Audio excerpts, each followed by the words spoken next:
70 years ago, a guy called James Vickery in Connecticut, USA, conducted a psychological experiment. What he did was invited a bunch of people to a theater and showed them a movie. But he hit some frames, milliseconds worth of frames that said eat popcorn and drink Coke inside the movie frames. What happened, as per his own statements, was 60% more people buying Coke after the movie. And this became a huge phenomenon in the US at that point of time.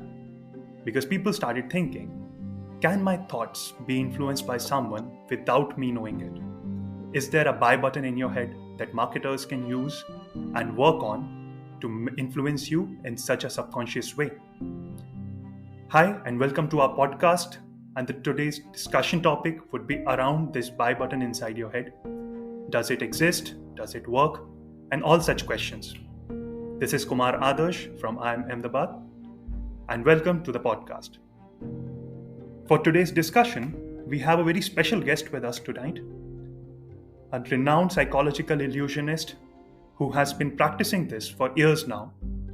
And his carousel of fans includes celebrities from Hrithik Roshan, Vidya Balan, Anurag Kashyap, to Virat Kohli sort of cricketers and chess grandmasters Vidit Gujarati and Tanya Sachdev, and the list goes on and on.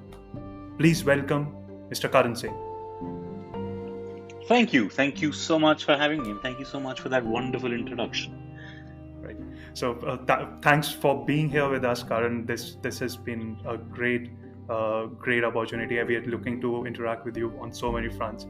But before we start, we would like to have a little demo of we would like to be your playmates with this thing, right? Sure. So we have with us my colleague, my batchmate Suja here with me. Hi, Suja. Hi, Karan. How are you? Hi. I'm good. How are you? I'm good, Karan. Really excited to know the trick ahead. As am I. I hope it works. It's very rare that I get to do something through an audio medium and try to incorporate that in a trick. But others, you spoke about subliminal messaging and how sales of popcorn and Pepsi went up 60 years ago just through placing little stills in films. Ever since then, there obviously have been a lot of talks about if subliminal messaging works or not. And automatically, since then, I've tried to sort of incorporate a little bit of that in my own work. I'm still divided on if it works or not, but we'll get to that in a moment. So, Suja, I would like to try this with you, and. Yeah. This is also for everybody listening into this. I think I can try to sort of influence your thoughts just with the sound of my voice, even if you can't see me, and we're not physically in the same room. So let's try this. Suja, you're going to think of a playing card for me. Don't think of one right now. You're going to build one for me gradually as I speak, and this holds true for every single one of you listening as well. So do this for me. I want you to think of a bright color firstly for the playing card. Get a warm suit and then just stick a number between 1 and 10 on it. I'm telling you, it's not a picture card. Picture cards are very commonly chosen. So think of a bright color, a warm suit, and a number between 1 and 10. So Suja, do you have a playing card in mind? Yes, I do. At this point, Suja, and I think this might not work. This should work with about 80% of you, might not work with about 30 or 40% of you. And I think at this point, Suja, you and a lot of the listeners should be thinking of the 7 of Hearts. Is that something that you thought of, Suja? 7 is correct, but 7 is correct. Yeah, but not hearts. Not hearts. You went for diamonds. What did you go for? Diamonds. Yeah. See, so it gets fairly close, and I think people listening in also, a lot of people will be thinking of either the 7 of Hearts or the 7 of Diamonds, and all of that I think can be done just to the sound of my voice. Of course, if people can see me, then the hit rate of this would be much, much higher, and if I do this in a live show where there are 300 people watching, I think I can get 275, 280 of them thinking of the 7 of Hearts or any card that I want, and that's purely done through the things I'm saying. That sort of plants an idea in your head if you just sort of follow along, and a lot of people will end up falling for the trap the same way people end up falling for buying Coke and popcorn at a movie theater. So I mean, this is amazing because I was like I was not planning to be. I wanted to dissociate myself being a host of this, but I thought of hearts, and like the number didn't match for me, but the hearts part did, and Yeah. this makes me wonder. As in, so obviously, like my question would be, how does this work in the first place? So See, again, like I said, this might not work with everybody. We have two cases here. Hearts, I think that's not something that I'd be extremely excited about myself, even if I just get the hearts, because that's the easy part. That's just 1 out of 4. That's a 25% chance hit rate that I will get hearts. The other part is obviously slightly harder, and getting both of them to match, like getting exactly 7 of hearts, is the dream scenario. Now, the way that works, if people follow along and they listen into everything that I'm saying, there is a very specific set of words that I say. So I say we're going to build a playing card. The way I'm going to do that is I'm going to talk and just let a playing card come into your head. And I said this should work with about 80% of you, but might not work with about 30 or 40%. Now, the moment I say that, firstly, the math doesn't match. 80 and 30, 40 makes 120%. There's a reason I'm using those figures. When I say 80, 30, 40, automatically that's getting rid of either a 8, 3 or a 4 from people's minds, because they think I've mentioned those numbers. People usually tend not to go for a 1 or a 9 because they're right in the beginning. So essentially, all that really leaves is a 5 or a 7. Those are the numbers that most people end up thinking of. After that, for the color, I say think of a bright color. Now, in a deck of playing cards, there are either black cards or red cards. When I say think of a bright color, automatically people will associate it to red. And then I say think of a warm suit. A heart sort of has this warm, happy, fuzzy feeling to it, so automatically people associate themselves to the heart.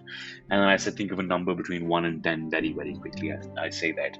Now, people have heard me say 3, 4 and 8. They won't go for a 1 or a 9. So they end up going more often than not for a 7. And if people are able to see me, if it's a video thing, what I usually do then is I also say, when I think of a bright color and a warm suit, the moment I say warm suit, I sort of subtly point to my heart, my chest, where sort of my heart is. That automatically sort of ends up, that sort of plants the idea of a heart in people's minds. And when I have to say a number between 1 and 10, I sort of move my hands and subtly flash 7 fingers. And that sort of also reinstates the number 7. So it does work. But again, there is this entire school of thought that says that subliminal messaging does not work at all. But this is proof that it can. It can definitely work. Right. So quite an interesting thought there, Karan. So when you have this, when you have this exercise with your subjects, do they recognize consciously that such a thing is being done with them? Yes. Did you figure out that the thing that I'm saying is making you think about No, actually not. So when you said something about that 30%, say 40%, and how the maths implicitly pings in my head, right? And then you built up on key when you are doing it in person with visual cues. And as per the literature goes, with subliminal marketing, visual cues are much more effective, right? When you're pointing at your heart, people might not be paying attention, but people would be subliminally hinted to pick. Exactly. So I think that's sort of the idea of it as well. I don't think, very rarely do people catch on to it. If it's in a video, of course, the comment section will be talking about, at 8 minutes 19 seconds he held up 7 fingers and all of that. But that'll only happen in a video. That'll never happen in a live show. In a live show, obviously people are going with the flow, and very, very few people are able to catch on to these things. And I use that a lot. There's another video that I put up where I make somebody think of the word airport. Which is basically done. We were in Gurgaon, which was about 15-20 kilometers away from the Delhi airport, and I say to him that imagine you're 20 kilometers away, and I want you to think of different words and let different words fly across your head till you land on one. Now, just the phrasing there, you're 20 kilometers away. 20 kilometers away from us is the airport, and I follow that up with let different words fly across your mind. Fly across your mind till you land on one. I think that, again, that this will work only live. This might not work on audio, but I'll have to be looking at the person to be able to do this, because I make a subtle gesture. Also, when I say let different images fly across your head, I make a sort of plane flying thing with my hand, and land on one of them. I sort of do an image of a plane landing on the runway. That makes people either think of an airplane or an airport, and then you can sort of take it from there. So it does work, and people live do not notice. Okay, so this is really cool, and this brings me to my next question. So, did you notice a pattern? So you have played this trick on multiple people, right? You have done it on cricketers, you have done it on celebrities, you have done it on chess grandmasters, and there's definitely a different level at which intellectual levels each of them exist. So, does it? Do you have you found a pattern whether it works with everyone? Like there's a certain set of people who it doesn't work with, something like that. It is an interesting sort of area to think of. There are a few people who would come and always be on the lines of, oh, I'm going to figure out how he does this. And if they're there only to figure it out, there is this interesting thing that, for example, if I think anybody think of an alphabet and I know that person's going to catch me out, they sort of become more predictable because I know they'll think of a Q, Y, X, Z, something obscure like that. So in a way, they're boxing themselves up more. So people who are there to catch me out, it's kind of easier to work with them. At the same time, people who are there just to have fun, it's easy to work with them as well. But the real tricky ones are the ones who have been sort of dragged along as a boyfriend, girlfriend, husband, wife, or whatever. They really couldn't care about what's happening. They are the ones who aren't probably paying as much attention as I would like them to, so it might not work with them. The celebrity shows that I do, if you want to know specifically, that I'm hired to perform for them, so automatically they are interested in seeing what I'm doing, and they usually make for excellent audiences because even they know that I'm trying to perform, and even they know that I'm there to entertain them, so they want to be entertained as well. So automatically they will follow along just the way I want them to. Right. So I don't think there's a specific group of people that it might not work with, but I think those are the broader things, the ones that I just mentioned. Right. That's pretty interesting though. How about targeting one person versus targeting a group? Do you see a difference there? I usually, if I'm doing this, the subliminal thing specifically, I usually do this for a group and not just one person. Because with one person, if I'm doing it with one person, I'd rather have an audience looking up at that person because they automatically have that pressure and it'll be easier for me to work with them. But I usually work with a group just to see how many people it's working with, and I can then see which people it worked the best with. And then I can work with a specific person individually. But usually I prefer doing subliminal stuff with a group as opposed to with an individual. Right. And how about the environment? As in, what sort of environmental factors are you concerned with? This might work, as in, this might be causing an interruption in the kind of messaging that I want to subliminally deliver. See, obviously, anytime I'm performing, I make sure the environment is extremely ideal for a show. There has to be no external noise. People have to be paying attention. There can't be music going on somewhere else while they're listening to me. Automatically, that will not help at all. But obviously, I have done these things while practicing them, while sitting in a coffee shop with traffic sound around me, with people chattering, and it still worked. But I think for it to have the optimum effect, it has to be like a performance. A theater works absolutely brilliantly. A performance theater where people can be, I have their undivided attention, and I can do whatever I want, and then it will work most of the time. Right. So how I am getting this is that while doing your act, you are delivering certain subliminal messages, and if their focus is on you, they are not missing out those cues, either visually or audio cues that you are providing them. So you ensure that the environment is stable enough that they are receiving all these subtle hints, right? Yes, of course. I think it has to be stable enough, because if it's not, then I think it's a colossal waste of everybody's time. Right.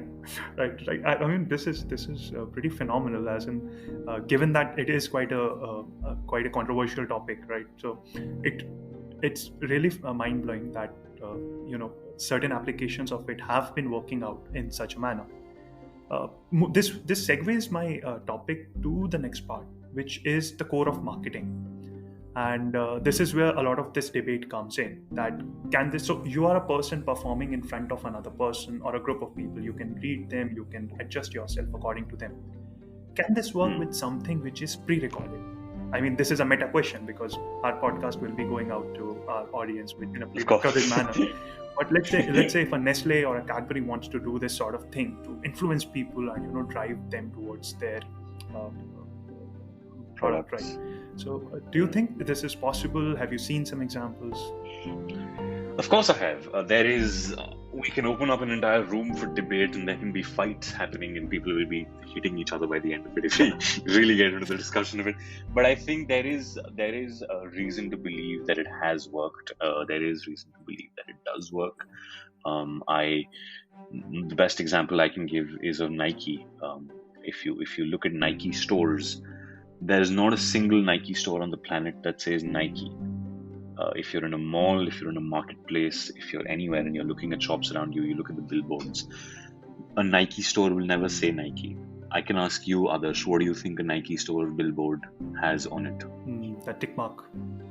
Exactly. It's just a tick mark. And it's sort of subliminally planting in your head that this is the right place to walk in. And you end up walking in, even if you're there to window shop. Now, once you're in there to window shop, a good store will have a specific mood of music that gets you into the mood of mind. It'll have specific gestures around the store which makes you want to buy, because if someone's walking in there with a intention to buy, that's not the customer who we might want to target. They want to target people who are there just to window shop. So if I walk in and in a Nike store, it's filled with shoes and every corner has a tick mark and it says just do it. Just do what? I mean, just do it doesn't really make any sense when said out of context. But when you're in a shop, wondering if you should buy this or not, and you look up and it says just do it, people are sort of compelled to buy something. And there's this entire case study on it, if it works, if it doesn't work. And there is a case study which sort of leans towards the side of that Nike thing has worked and has worked in the past and does continue to work. There's this store, I think, in London, which was one of the biggest Nike stores. And on the outside of it, there was this giant 50-foot shoe. And the moment you see that, you want to walk in. You walk into the store, and unlike other Nike stores, of course, Nike stores will have clothing, apparel, and all of that. But this one just had shoes, and in every corner it had a tick mark and it said just do it. You're already in the mood for buying shoes. You've seen a massive shoe outside. And if you don't buy it, you step out, you see a massive shoe, and like, oh, I maybe should have bought it. And then you walk back in. So there is this thing that says it does 100% work. There is another example, if you want to take just to the logos that the companies do. If you look at Amazon, why has Amazon been able to sort of eat into the market share of every single e-commerce website? Of course, their services are fantastic, and of course, there is room for debate there and everything as well. But automatically, I know for myself, the moment I want to buy something, I go to Amazon, even if I know that it might be available on another website. And even if it's something that you might not usually buy on Amazon, I sort of end up going to Amazon. Right. And there is this thing says, can you picturize the Amazon logo in your head? Yeah. Is there anything specific? Describe the logo to me. What do you see? What color do you see firstly? I remember there's yellow and black, and like most distinctly, I remember there's this arrow that goes from, like smiley thing that goes from A to Z. Yes, exactly. So there's this smiley and that arrow that goes from A to Z, which is subtly saying that from A to Z, we have everything that you need. Right. And that sort of compels people to keep going back to Amazon, keeps going back to that thing of, oh, they have everything from A to Z, so they maybe should have something that I need as well. And yeah, that sort of compels people to go to Amazon, and their numbers obviously have been much, much better than their competition. So there is reason to believe that it might be working. Right. That's quite an interesting take. Like both the examples, what you mean is how these firms are using messaging on, through their logos and through their brand messaging in stores to deliver a message inside your head in a very subliminal manner, right? Even a smiley does that, gives you that warm, fuzzy feeling when you look at Amazon's logo, go to their website. That's quite interesting, in fact. So I think, so overall, like, what are your thoughts? Do you see this as something that can press a buy button in your head, or just something that can do that slight edge but not completely, make you buy that thing? I think Oh, I don't know. I've been thinking about this for almost a decade now, if it works or not. And I have things in my work which might prove to say that it does work. But I don't know if, like with my work, it's just entertainment. Would it make me shell out money? I don't know. I think the examples that I used are of people who have been, are companies who have been successful doing it. But maybe that's why they are examples. I'm sure there are companies where it hasn't worked and we aren't using them as True, examples. true. So it's sort of like that thing, to deviate slightly. If you read a self-help book on how to be successful and you follow those things and you are successful, then you think that the book has worked. But then there might be someone who's followed the exact same rules and hasn't been successful, but nobody hears about that story. Right. So it's the same thing. They don't get a story. They don't get a book to write. I think it can work. I don't think it'll 100% work. I think there is a chance that it does work. It might give you an edge over your competitors, and maybe that is all you need. If you have that edge over your competitors and you're sure that your services and your way of functioning is so good that at no point you think you're going to doubt your own product, then I think using, I don't know if I should call it nefarious means, but using something like subliminal messaging, if it gives you that edge, and it might give you that edge, then why not? Interesting. That was quite an enlightening talk, Karan. Thanks a lot. Thank you so much for being with us today. Ladies and gentlemen, that was Karan Singh spilling the beans on his expertise and tricks with subliminal messaging when it comes to his ads. Next up, we have a batchmate of ours who is a psychologist by discipline and is going to discuss about the implications from her field of view. Right. Hi, Karanpreet. Hey, hi Adarsh. Hi. So, Karanpreet, my first question is dead on spot on how does subliminal messaging work in the domain of psychology? One example that I can think of off the top of my head is how it's used in music therapy. So music therapy is used to treat patients usually in depression, and how it works is there is an overarching music which is played. But below that music in very low volumes, there are these auto-suggestive positive messages like you're happy, you're healthy, those sort of things. And the subject cannot consciously hear them, but those still are being put in low volumes in that music, and those have shown to be having positive impact on the mental health of the listener. So we do know that this kind of a messaging does have an impact on who's perceiving them. Oh, this is interesting. So tell me, Karanpreet, when it comes to the domain of marketing, things have obviously moved way ahead since it was with Vickery's. What has happened? If you can throw some light on that. Right. So obviously, when Vickery first came up with its results, there was a huge uproar in the academic or consumer world, and so much so that the governments got into this paranoia and actually banned this kind of an advertising in various parts of the world. The academic discipline was also very infatuated by this kind of study, and they were constantly trying to reproduce the results like the ones Vickery had, but they were unsuccessful in doing that. Owing to all this pressure, an interesting thing to see is that Vickery in somewhere around 1960s revealed that he had overestimated the results of his study owing to some personal pressures. But even after this de-hoaxing, that idea did not die, and the experiments still continued in various marketing domains. Different companies still use this kind of stimulations in their company advertisements, like using some kind of a sexual imagery or a visual stimuli to capture the attention of their consumers. But still, we do not have a very conclusive proof on where does the right answer lies. So, Karanpreet, can you elaborate on why is it so difficult to conclusively accept or reject this subliminal messaging impact on human psychology?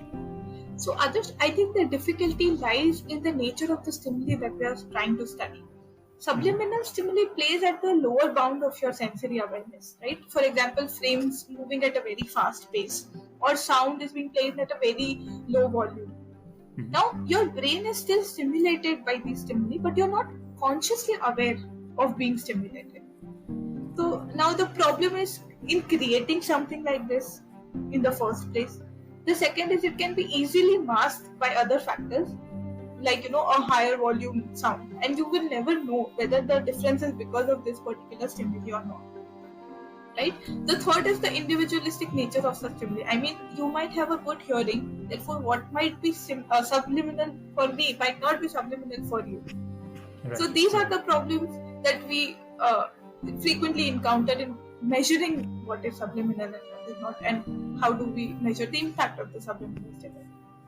Right. So tell me, Karanpreet, I've heard that with the resurgence of neuromarketing, things are changing pretty fast. Right. So what neuromarketing has enabled us to do is to study your brain waves when you are perceiving that stimuli. So the problem of detecting whether your brain was actually stimulated by that stimuli or not is solved here, because we can actually look at your brain, and you might not be able to understand the impact, but we can see at your brain and see the impact. So neuromarketing has given us those tools to know the shift in the brain waves when you are perceiving that stimuli. Right. Which So makes this sense. is pretty interesting, though. Yeah. And so lastly, so let's address the elephant in the room.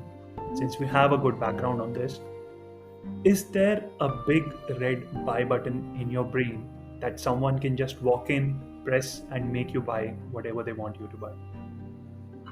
No, I don't think you have to see it as a buy button, because it's not that tomorrow Cadbury will come up with some advertising and you'll just go to the store and buy a bucket of dairy milk. These kind of things work in a very specific environment, and we have research to support it. For example, when a research was conducted on Lipton tea, the stimuli being used to drive purchase for Lipton tea, it ended up giving us the results that it only worked on consumers who were actually thirsty before watching the stimuli. So there has to be certain goal-seeking behavior in the perceiver in order for you to be driving them towards the purchase. The second implication is that there has to be brand awareness before the consumer can actually make any advantage out of the subliminal stimuli. Right. The third major implication is that if there is a conscious decision-making process already being done, let's say I am already fixated on a particular brand that I want to purchase, no amount of subliminal perception of some other brand might work on me. The fourth can be that it has to be understood in the entirety of the message. For example, some studies showed that instead of let's say the word beef driving you towards a particular burger, it just makes you hungry. Therefore, in certain circumstances, it is possible that it might drive the sales of your competitors rather than yours. So you have to be very particular on how you are using this kind of stimuli in your advertisements, and how are you navigating through the results of these researches based on your individualistic product and your consumer base. Right. So how am I understanding this is the four postulates that you drive. From a managerial point of view, if I am going for subliminal marketing, it won't just work just blindly. Right. Right. And the caveat is that there could be a lot of negative reaction once the consumer actually decodes that this is what we're trying to do. So there is a very thin line which you have to balance there as well. Right. Got it. That is quite an interesting perspective, Karanpreet. I think that would be really helpful for our audience, particularly the ones who are going into management or are working in the domains of marketing, to understand how this domain of subliminal marketing can help them reach out to our audience in a better way, and to understand how this entire phenomenon works, because there's a lot of controversy around it. It has been a pleasure having you here, Karanpreet. Thank you very much. Thank you for having me over. It was a pleasure indeed. And to our audience, it has been a great time making this podcast. Make sure that you share your thoughts on this in the comment section, and don't miss out commenting whether or not that trick worked on you or not. Stay tuned and stay safe. Best of luck.